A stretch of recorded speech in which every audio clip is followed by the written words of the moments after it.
Students of English literature, आज हम अपने इस lecture 2 Hindi version lecture part second में स्टडी करने जा रहे हैं द मर्चेंट ऑफ वेनिस, जो कि लिखा गया है विलियम शेक्सपियर द्वारा। एक प्रसिद्ध प्ले है, एक बहुत ही फेमस प्ले है। इसकी थीम को इस थीम के अंदर 2 points students, love and friendship, हम पहले ही study love friendship and loyalty हम स्टडी कर चुके हैं पार्ट 1 में। आइए शुरू करते हैं इस सेकंड पार्ट का first part, love of wealth, जो कि अपने आप में थर्ड पार्ट है। देखिए, लव और वेल्थ इस पूरे प्ले के अंदर कहीं ना कहीं हर कैरेक्टर से, हर स्टोरी से, हर प्लॉट से, हर सब प्लॉट से कहीं ना कहीं जुड़ा हुआ है। शेक्सपियर यहाँ पर धन से संबंधित, धन से जुड़े हुए, प्रेम से संबंधित कई प्रकार के लोगों को यहाँ पर डिस्प्ले करते हैं, दर्शाते हैं, और उनके विभिन्न प्रकार के जो एटीट्यूड है मनी को लेकर के, किसी का पॉजिटिव किसी के नेगेटिव, वो हमारे सामने आते हैं।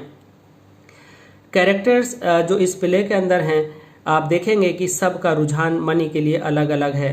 हालांकि शेक्सपियर का जो अपना आदर्श संसार है उसमें मनी और प्रेम में कोई कॉन्फ्लिक्ट, कोई दरार नहीं है, लेकिन यहाँ पर हम देखते हैं कि बेसेनियो खुलेआम ये जाहिर करता है एक्ट 1 सीन 1 में एंटोनियो को कि वह उस सुंदर स्त्री पोर्शिया से शादी करना चाहता है, जो कि बेलमोंट में रहती है और वह बहुत धनवान है और वह उसके धन से आकर्षित है। वह खुलेआम इस बात को मानता है।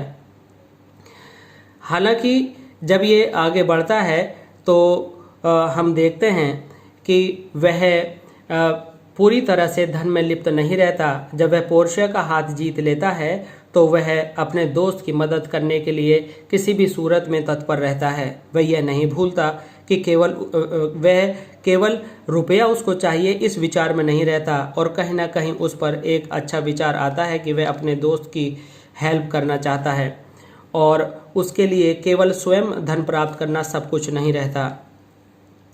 और दूसरी बात यह भी है कि वह पोर्शिया के पास केवल धन के लिए नहीं, बल्कि वह पोर्शिया को भी प्रेम करता है।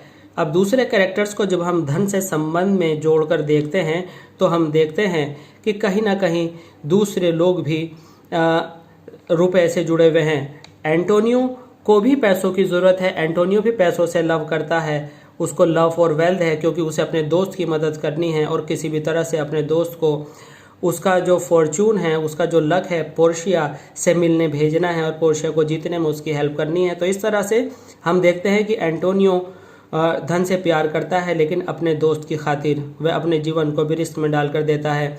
वहीं तीसरी तरफ हम पोर्शिया को देखते हैं। पोर्शिया भी अपने धन से प्रेम करती है, लेकिन वह इस धन को एंटोनियो की हेल्प करके, शाइलॉक को देकर उसकी जान, एंटोनियो की जान बचाने में वह चाहती है कि उसका धन चाहे कितना भी चला जाए, लेकिन वह व्यक्ति जिसकी वजह से उसको एक अच्छे व्यक्ति के रूप में एक उसका पति मिला है, और यह काम सिर्फ एंटोनियो की वजह से हुआ है, तो उसकी जान किसी भी सूरत में बचाई जाए। अब स्टूडेंट्स, यहाँ पर हम आगे देखते हैं कि बेसेनियो भी अपनी मनी का त्याग करके एंटोनियो के लिए पूरी मेहनत करता है। वहीं पर हम देखते हैं कि जेसिका, जो कि डॉटर है शाइलॉक की, वह अपने पिता को छोड़कर भाग जाती है लोरेंजो के साथ, और वह धन संपत्ति लेकर के वो भी वहाँ से निकलती है, और वह किसी भी चीज़ का लिहाज के बिना लोरेंजो के लिए समर्पित है, और वह लोरेंजो की हेल्प करना चाहती है उस धन से। यहीं 5वें बिंदु के रूप में हम देखते हैं शाइलॉक को। शाइलॉक जो कि बहुत लालची है, वो धन के लिए कुछ भी कर सकता है, किसी की जान ले सकता है, कितने महंगे ब्याज दरों पर कर्जा दे सकता है, और उसको बिल्कुल भी किसी तरह की जिसके मन में कोई नरमी नहीं है। और यहाँ तक कि कोर्ट में भी हमने देखा कि वह कितना क्रूर है। और जब हम देखते हैं कि उसकी डॉटर जेसिका, जब उसको सूचना मिलती है कि वह फिजूल खर्ची कर रही है, तो उसका धन प्रेम यहाँ भी परिलक्षित होता है, दिखाई देता है कि वह कहता है कि मुझे मेरे धन का नुकसान नहीं होना चाहिए, जेसिका का चाहे जो भी हश्र हो। तो स्टूडेंट्स, यहाँ पर हमने ये सारी चीज़ें जानी, तो मैं आशा करता हूँ कि आपको ये लेक्चर पसंद आया होगा। और आगे इस पॉइंट में चलते हैं, जस्टिस एंड प्ले।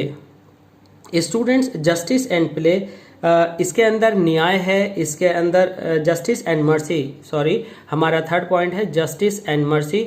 और जस्टिस एंड मर्सी के अंदर हम देखते हैं कि हर कैरेक्टर इसके अंदर जो आया है वह एक दूसरे के लिए जस्टिस और मर्सी की बात करता है। आइए शुरू करते हैं ये सब कैसे है। जैसे ही हमारा प्ले आगे बढ़ता है तो हम देखते हैं कि पोर्शिया कोर्ट में खड़ी हुई है और वह एंटोनियो के लिए दया की बात करती है। वह शाइलोक को मर्सी का पाठ पढ़ाती है, लेकिन शाइलोक के ऊपर इसका कोई असर नहीं होता। वहीं ड्यूक एंटोनियो के लिए शाइलोक से मर्सीफुल होने को कहते हैं, लेकिन मर्सी का शाइलोक पर कोई असर नहीं होता। वह बिल्कुल रिजिड और एडामेंट और बिल्कुल अड़ा हुआ रहता है अपनी जिद पर। वहीं पर मर्सी के लिए बेसेनियो, जो कि पोर्शिया को वकील समझ रहा है, एक तरफ ले जाकर के कहता है कि प्लीज़ आप कुछ करिए, पैसा चाहे जितना ले लेना, वकील साहब आप मेरे दोस्त को बचा लीजिए। तो ये सारी बातें मर्सी और दया के लिए चल रही हैं और शाइलोक बिल्कुल इस बात को मानने के लिए तैयार नहीं है। शाइलोक अपनी बात अलग से कहता है जस्टिस को लेकर के कि आपकी मर्सी और आपका जस्टिस ये है कि मैंने जो एक लीगल बॉन्ड बनाया था और जो लीगल बॉन्ड जिस पर एंटोनियो ने स्वयं सिग्नेचर किए हैं, अगर कोर्ट उसको मान्यता नहीं देता, उसको स्वीकृत करके 1 पाउंड मांस मुझे काटने नहीं देता, मुझे मतलब शाइलोक को एंटोनियो का मांस नहीं काटने देता, तो यह जस्टिस नहीं है। जबकि कोर्ट की नज़र में जस्टिस ये है कि किसी परेशान हाल व्यक्ति के ऊपर दया की जाए, जबकि पोर्शिया के मन में जस्टिस यह है कि एंटोनियो के ऊपर रहम किया जाए, दया की जाए। जबकि शाइलोक के मन में जस्टिस यह है कि उसने लीगल बॉन्ड भरवाया था, उसे लेने की उसे अनुमति दी जाए। तो इस प्रकार से हम देखते हैं कि बहुत सारे कैरेक्टर्स और बहुत सारे जो आपकी स्टोरी के पार्ट हैं वो जस्टिस एंड मर्सी से जुड़े हुए हैं। स्टूडेंट्स आगे देखते हैं अपीयरेंस एंड रियलिटी, जो कि थर्ड पार्ट है। अपीयरेंस एंड रियलिटी पूरे चैप्टर में पूरे प्ले में आप देखते हैं कि अलग अलग जगहों पर देखने में आया है कि कैसे अपीयरेंस बिल्कुल अलग तरह की नज़र आती है, लेकिन वास्तविकता कुछ और निकलती है।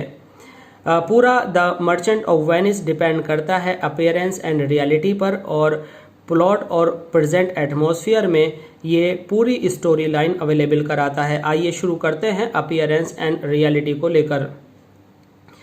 स्टूडेंट्स जैसे ही हम बॉन्ड की बात करते हैं तो और हमारा प्ले खुलता है तो शाइलोक एंटोनियो को पैसे देने के लिए पूरी तरह से तैयार हो जाता है, लेकिन रियलिटी यह है कि उसके मन में मैल है, वह उसे बदला लेना चाहता है, वह उसकी जान लेने की तैयारी में है।